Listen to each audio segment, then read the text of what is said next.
Yo, what's up everyone? So for today's video, back to workout na naman natin basing clients. So paulit-ulit lang nga ang binibigyan natin ng combination.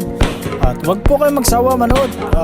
Panoorin nyo mabuti at pag-aralan nyo din. Hindi lang basta panood. Pag-aralan nyo mabuti kung ano yung ginagawa namin para naman may matutunan kayo hanggat matapos itong video. At syempre mga kadol, kung may concern kayo sa video na to, mag-comment lang kayo dyan sa baba mga kadol. At syempre pag-usapan natin na sasagutin natin yung mga tanong ninyo kung bakit ganito ang pinapagawa ko sa aking boxing client na hindi mo lang na purong yung paa. Kung sabi nga ng iba nakapako na yung paa ng aking boxing client, of course pinako ko yan para hindi makagalaw.